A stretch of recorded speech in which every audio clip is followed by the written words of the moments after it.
Hello दोस्तों, तो कैसे हैं आप लोग। आई होप अपनी पढ़ाई लिखाई जोरों शोर से कर रहे होंगे और अपने 2026 एग्जाम की तैयारी में जोर शोर से लगे हुए हैं। तो जी हाँ दोस्तों, अभी हमने फर्स्ट चैप्टर प्रकाश के परावर्तन और अपवर्तन को समझा। मैं फिर से बता रहा हूं, मैं वही टॉपिक करा रहा हूं जो 2026 के लिए इंपॉर्टेंट है और एग्जाम में आने वाले हैं। तो बिल्कुल, यदि आप वीडियो पर नए हो तो वीडियो को लाइक शेयर और सब्सक्राइब करके जाएं और अपने दोस्तों को जरूर सीख रहे हैं। तो बिना समय गवाए शुरू करते हैं आज का लेक्चर। हम पढ़ने वाले हैं आज का टॉपिक मानव नेत्र तथा रंग बिरंगा संसार के बारे में। जी हाँ, ये चैप्टर इंपॉर्टेंट हो जाता है मानव नेत्र के लिए खासकर। जी हाँ दोस्तों, मानव नेत्र के लिए, मानव नेत्र मतलब ह्यूमन आइज। तो अभी हम समझेंगे कि ह्यूमन आइज में कौन कौन सी इंपॉर्टेंट बातें होती है जो आपके एग्जाम के व्यू से काफी जरूरी हो जाता है। तो जैसा कि ये देखो, ये जो है मानव नेत्र का आंतरिक भाग है। ओके, मानव नेत्र का आंतरिक भाग है, बाहर का भाग नहीं है। बाहर का भाग कुछ इस तरह से दिखता है। तो ये कैसा है? ये एक आंतरिक भाग है। कैसा भाग है बच्चा? आंतरिक भाग। आंतरिक भाग में क्या होता है? तो इस तरह से एक गोलाकार संरचना होती है। इसके सबसे ऊपरी परत का नाम क्या है? श्वेत पटल। और इसके जस्ट पीछे कोरॉइड होता है जो भूरे रंग का होता है।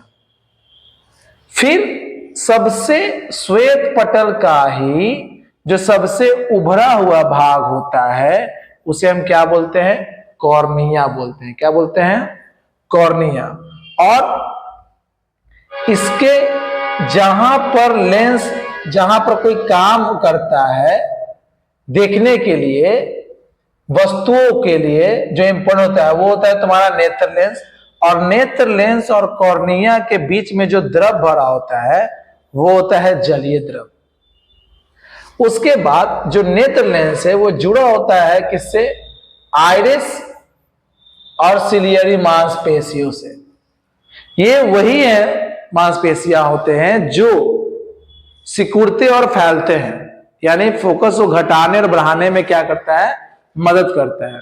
और हमारे आंखों पर जो किसी भी वस्तु का प्रतिबिंब बनता है वो बनता है रेटिना पर।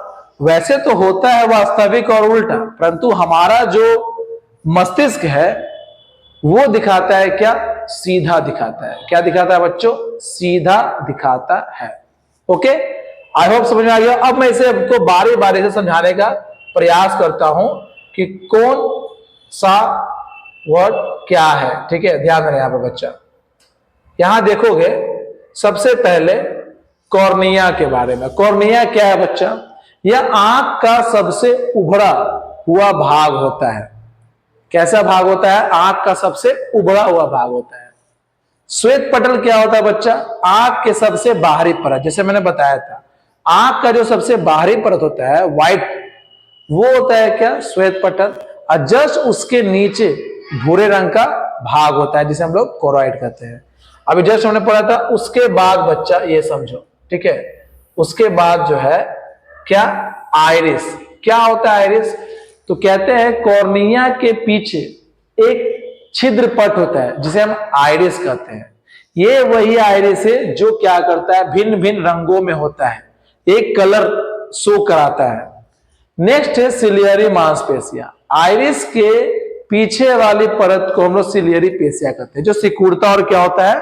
फैलता है। ठीक है, सिकुड़ता और क्या होता है बच्चा? फैलता है। तो ये नेत्र के कुछ इंपॉर्टेंट पार्ट रहते हैं। आंखों में कौन सा लेंस होता है बच्चा? हमारे आंखों में होता है उत्तल लेंस। कौन सा लेंस होता है? उत्तल लेंस। ठीक है, ध्यान रखना।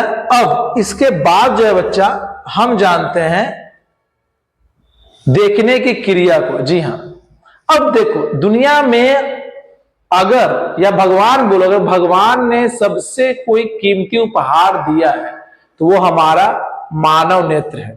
सही बात है ना? क्योंकि यह एक ऐसा गॉड गिफ्ट है जो आपको दिया गया है, जिससे आप दुनिया की खूबसूरती को देख पाते हो, है ना।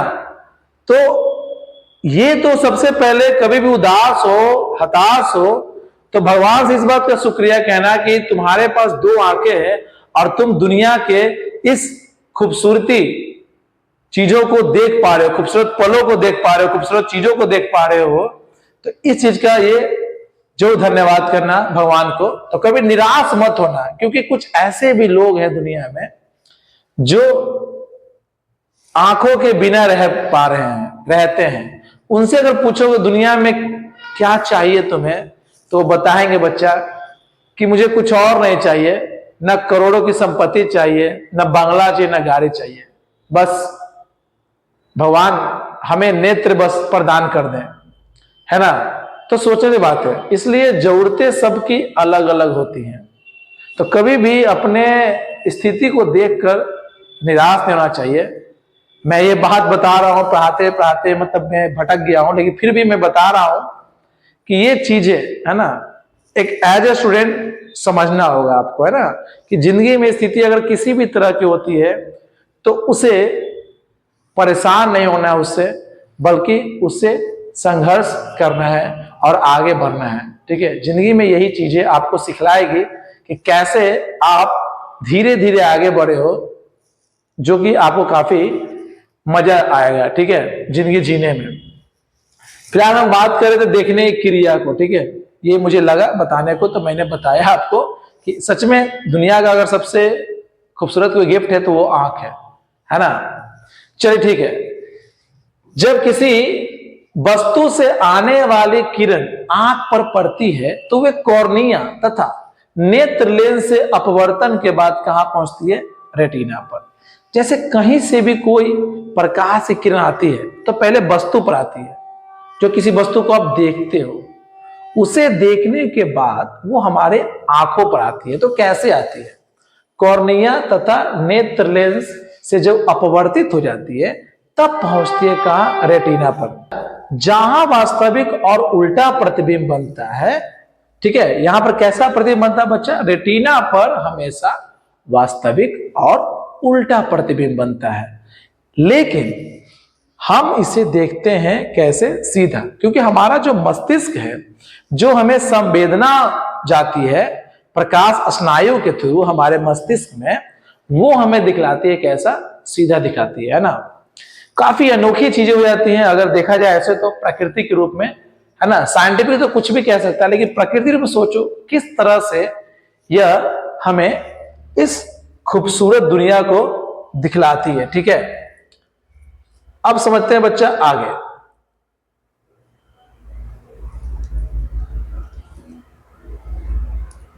आगे है बच्चा नेक्स्ट तो आपका, ठीक है, ये देखो, ठीक है, ये है आपका। अब बात करते हैं जो सबसे ज्यादा एग्जाम में पूछा जाता है क्वेश्चन। क्या पूछता है बच्चा? ध्यान देना यहां पर, दृष्टि दोष। जी हाँ, एग्जाम में यहां से क्वेश्चन आना ही आना है, ना का सवाल नहीं है, ये लिख लो बिल्कुल।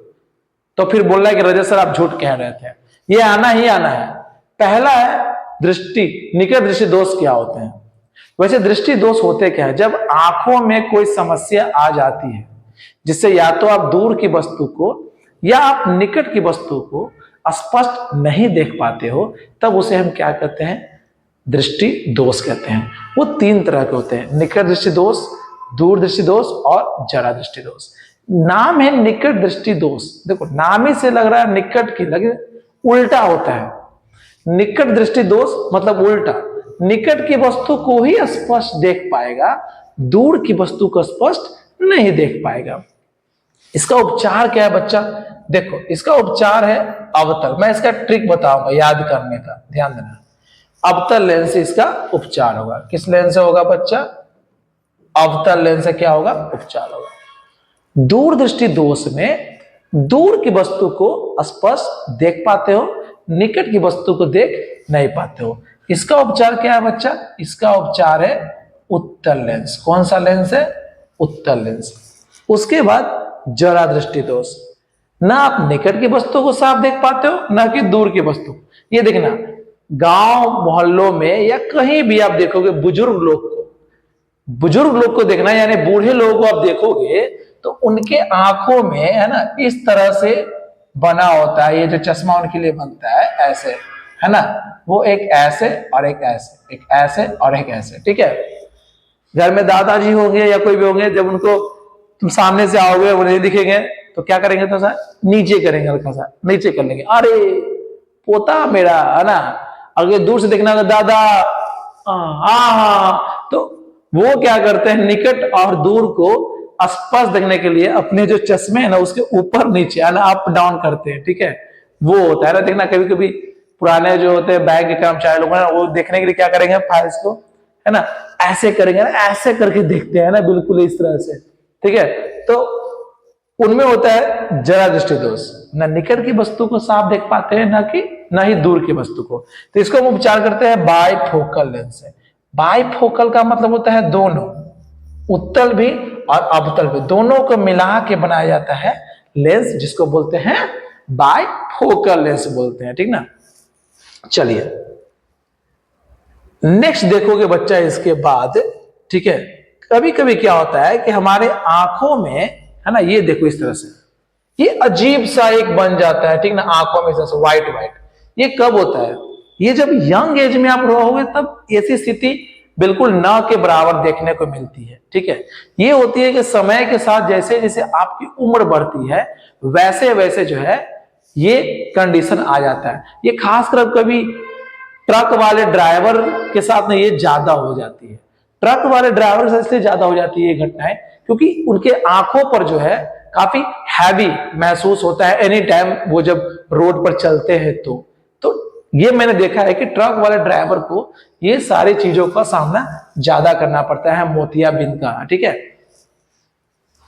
अब मोतियाबिंद होता क्या, कहते कभी कभी आयु के साथ कुछ व्यक्तियों का क्रिस्टलीय लेंस, जो लेंस होता है आंखों में, वो क्या हो जाता है, दूधिया हो जाता है, इस तरह से दूध की तरह सफेद हो जाता है बिल्कुल दम, है ना।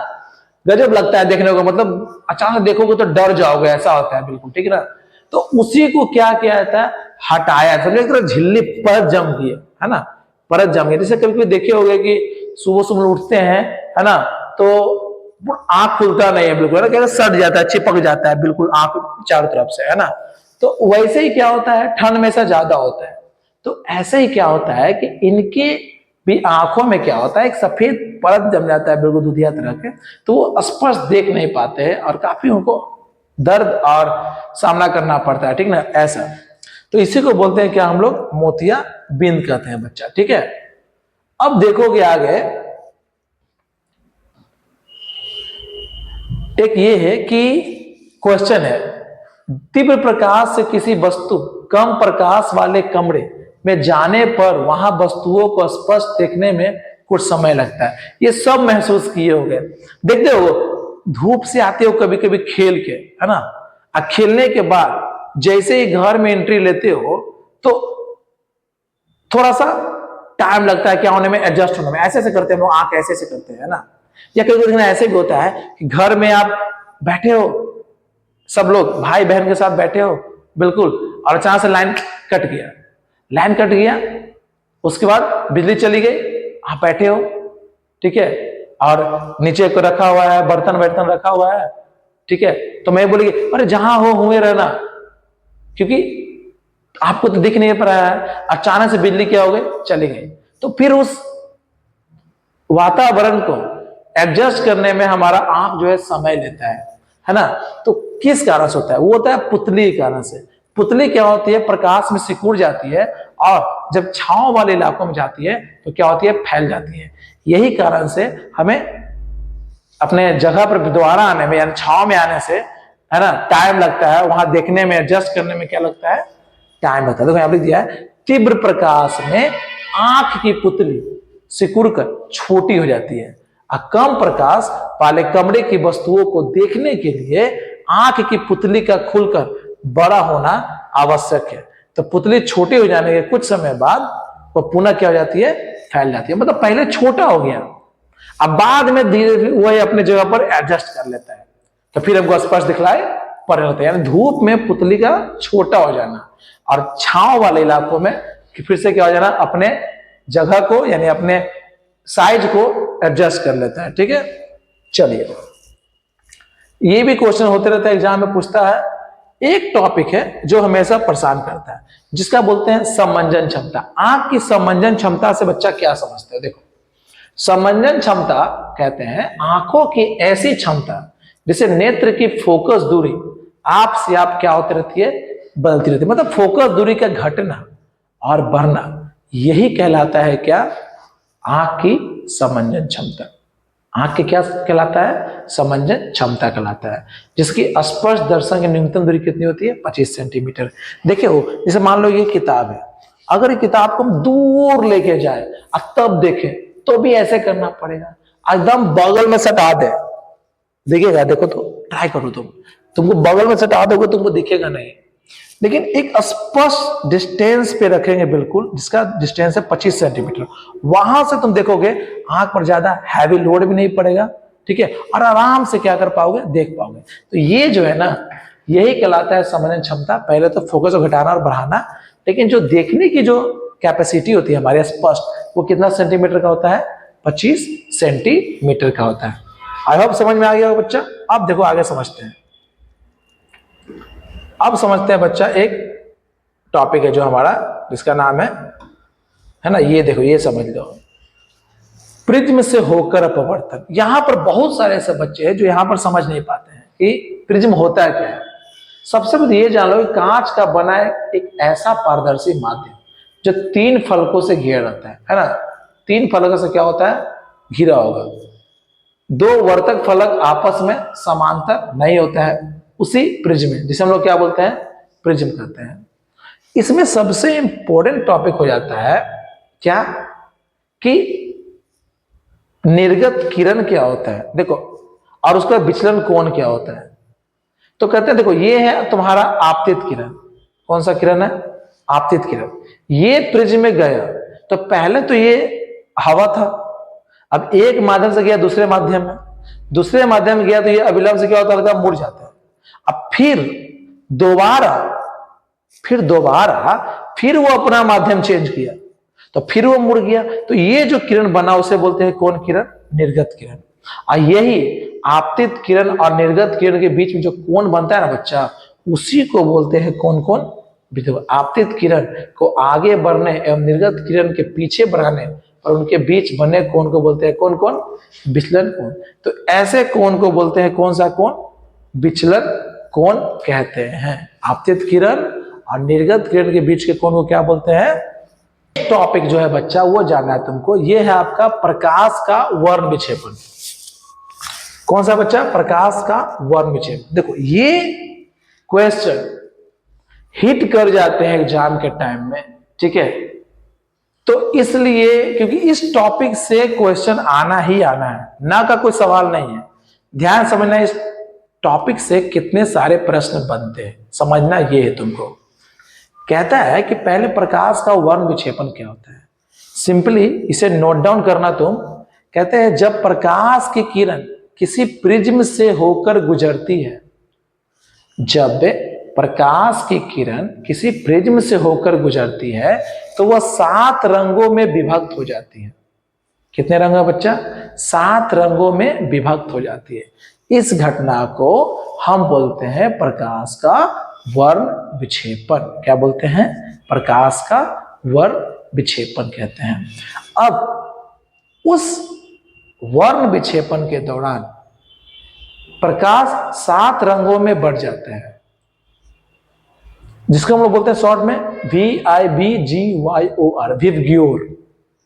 पहले रेड है ना, मतलब यहां स्टार्ट होगा, पहले बैगनी, जामुनी, नीला, हरा, पीला, नारंगी और लाल। तो यहां से एक क्वेश्चन तो ये बन गया पहला कि प्रकाश का वर्ण विक्षेपण क्या होता है। किसी प्रिज्म से प्रकाश का पार होना और 7 रंगों में बढ़ जाना, यह कहलाता है क्या, प्रकाश का वर्ण विक्षेपण। 7 का नाम विबग्योर है ना, वायलेट, बैगनी, इंडिगो, जामुनी, ब्लू, नीला, ग्रीन, हरा, येलो, पीला, ऑरेंज, नारंगी, रेड, लाल। अब यहां पर क्वेश्चन ये उठता है, लेकिन ट्रिक से समझना है तुमको। देखो सबसे पहले जो रंग आता है वो आता है बैगनी। मतलब इस तरह समझो कि ऐसे है ना, ऐसे। अब तुम देख रहे हो यहां से,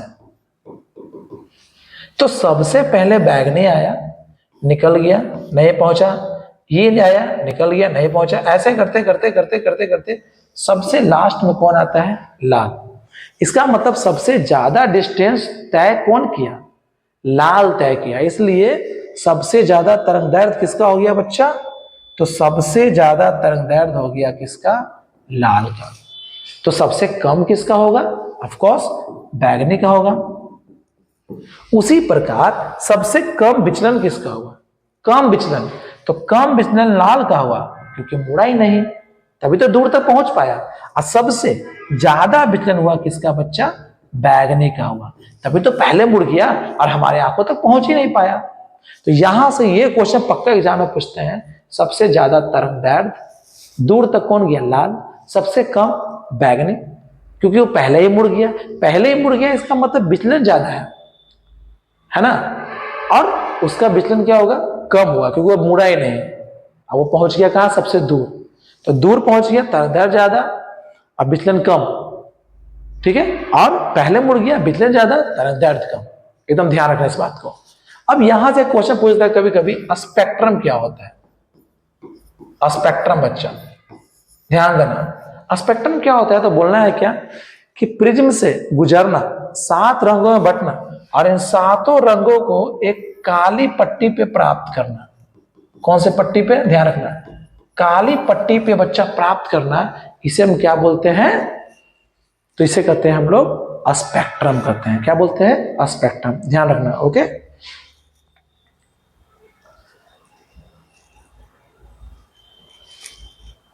अब यहां समझना बच्चा, वायुमंडलीय अपवर्तन क्या होता है? ये भी क्वेश्चन एग्जाम में पूछता है हमेशा। वायुमंडलीय अपवर्तन क्या होता है? कहते जब सूर्य का प्रकाश पृथ्वी के वायुमंडल में प्रवेश करती है तो यह विरल माध्यम से सघन माध्यम में जाती है, अर्थात प्रकाश का क्या होता है? अपवर्तन होता है। ये तो यही हम पढ़े हैं, जब प्रकाश एक माध्यम से दूसरे माध्यम में जाती है तो अपने दिशा में क्या करती है? परिवर्तन करती है। तो उसी प्रकार ये जो घटना घटा, कहाँ घटा? वायुमंडल में। तो वायुमंडल में जब ये घटना घटी तो इसी को बोलते हैं क्या? वायुमंडलीय अपवर्तन। अब देखो, वायुमंडलीय अपवर्तन अगर तुम देखोगे एज ए एग्जाम्पल से देखोगे बच्चा, है ना, किससे? वायुमंडलीय अपवर्तन को देखो, मैं दिखाता हूं तुम्हें कि वायुमंडलीय अपवर्तन जो है किस तरह के एग्जाम्पल को आप देख पाते हो। वैसे हमारे ये दैनिक जीवन में हमेशा दिखाई पड़ता है, ठीक है। ये देखो, ठीक है, यहाँ पे मैं दिखाऊंगा, कितने सारे एग्जाम्पल्स हो जाएंगे आपको, ठीक है, वायुमंडलीय अपवर्तन के। मैं वो दिखाना चाहता हूं जो सबसे ज्यादा आप महसूस करते हो, देखे भी होगे, ठीक है, जो मैंने भी महसूस किया, देखा भी है ना। देखो, जिसको हम लोग मिराज कहते हैं, क्या बोलते हैं इसको? मिराज कहते हैं। वो देखा होगा आपने। मिराज क्या होता है कि, हाँ ये देखो, ठीक है, यहां देखो, ये देखो मिराज क्या होता है बच्चा? ये होता है इस तरह से, ये देखो, ये दूर से गाड़ी आ रहा है, यहां पे लग रहा है कि पानी है, परंतु ये है नहीं। इसका मेन कारण क्या है? वायुमंडलीय अपवर्तन। क्योंकि प्रकाश देखो, एक माध्यम से जब दूसरे माध्यम में प्रवेश कर रही है तो वहां जो परिघटना व्यक्त हो रही है, ठीक है, ठीक है, वहां परिघटना जो व्यक्त हो रही है, गर्मी ज्यादा हो जाती है, जिस कारण से वहां पर गर्म हवा और ठंडी हवा दोनों बहती रहती है। गर्म हवा और कोने पे ठंडा हवा, जिस कारण से प्रकाश जो है वहां पर डिफ्लेक्ट करती है, ठीक है। तो इसी कारण से यहां पर ये लगता है कि क्या चल रहा है? पानी चल रहा है, ठीक है। या आप सबसे बेस्ट एग्जाम्पल पता है क्या होता? ये जब होली वगैरह में या घर में खाना पकता है तो खाना पकड़ते हुए देखना, तो उसके जस्ट उस तरफ वाला जो हिस्सा होगा ना, जो आग के विपरीत दिशा वाला है, वो लगता है कि वस्तु हिल रहा है ना। तो ये भी घटना किस कारण से होता है? वायुमंडलीय अपवर्तन के कारण से होता है। अब इसे कई सारे एग्जाम्पल आते हैं, जैसे में तारों का टिमटिमाना, तारों का क्या दिखना? आभासी स्थिति, है ना, मतलब वो कहीं है कहीं नहीं है ना, ये हमें दिखलाई पड़ता है क्योंकि हम काफी उससे दूर होते हैं। तो कभी कभी जो तारे का प्रकाश है वो हमारे पास पहुंच पाया और कभी कभी पहुंच नहीं पाया। तो ये जो है तारों के टिमटिमाने का भी मेन कारण है। अब ये टॉपिक जो है बच्चा ध्यान देना, प्रकाश का प्रकीर्णन क्या होता है, देखो सिंपली समझना।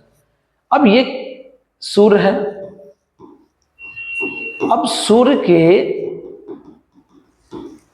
किरण छोटे छोटे धूल कण में पड़ेगा जो वायुमंडल में ब्रह्मांड में फैले हुए हैं। अब ये क्या करती है, इसे अवशोषित कर लेती है। क्या कर लेती है? अवशोषित। उसके बाद ये जहां जहां जाती है वहां वहां इसे फैला देती है। जहां जहां जाएगी वहां वहां क्या करेगी? फैला देगी, फैला देगी। तो इसी घटना को बोलते हैं क्या हम लोग? प्रकाश का प्रकीर्णन। यही कारण से आकाश का रंग क्या दिखलाई पड़ता है? नीला दिखलाई पड़ता है। क्या दिखलाई पड़ता है बच्चा? नीला। ध्यान देना। ओके, किस कारण से? प्रकाश के प्रकीर्णन। समझ में आ गया? ब्रह्मांड में छोटे छोटे कण हैं, जब सूर्य का प्रकाश उन पे पड़ा, उसे अवशोषित किया और फिर क्या हो गया बच्चा? फैल गया। इसी घटना को क्या बोलते हैं? प्रकाश का प्रकीर्णन। सबसे लास्ट टॉपिक है, समझ लेना है, टिंडल प्रभाव क्या होता है। यह भी एग्जाम में बहुत पूछता है, ध्यान देना। कोलाइडी कणों द्वारा प्रकाश के प्रकीर्णन की घटना क्या होती है? प्रदर्शित करने वाला प्रभाव क्या बोलते हैं? टिंडल प्रभाव। कोलाइडी बिल्डिंग है ना, कोलाइडी बिल्डिंग। जैसे हम देखे होंगे कुहासा या धुआं, वहां पे जब प्रकाश पड़ेगा, देखना वहां अजीब सी एक चीज बन के तैयार होता है। जैसे यहां एग्जांपल देखो, जब धुएं से भरी कमरे में छिद्र से क्या होता है? प्रकाश का आना। देखो यहां पर तुम ऐसे समझोगे, इससे एग्जाम्पल जो दूंगा ना उससे ज्यादा समझ में आएगा। कोलाइडी बिलियन अगर पढ़े होगे है ना, कोलाइडी बिलियन, जहां पे एक पदार्थ किसी दूसरे से जब मिलती है तो अलग अलग चीजें बन के तैयार होती है। देखो मैं दिखाता हूं यहां पे,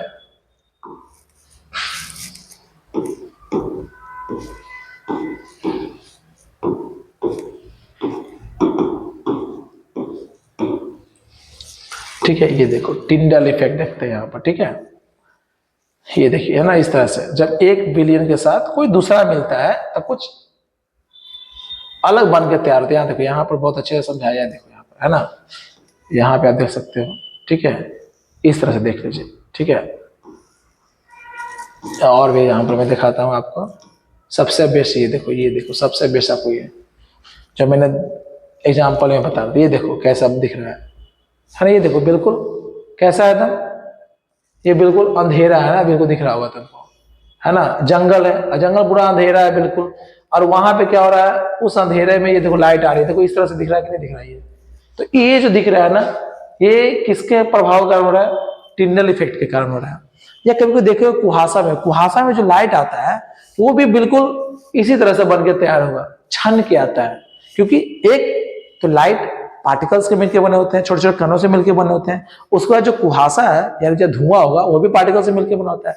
तो उसके जब उसका मिश्रण होता है तो वो कुछ इस तरह से बन के क्या होता है बच्चा? तैयार होता है। तो यही होता है कोलाइडी बिलियन होता है, ठीक है। आई होप समझ में आ गया होगा। एग्जाम्पल तो बहुत सारे हैं जो आप ले सकते हो, ठीक है।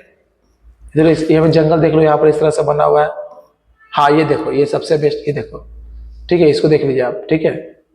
ये देख लो आप, कैसे दिख रहा है आपको, है ना। ये देखो, ये अजीब दिख रहा है ना, ये भी किस कारण से है?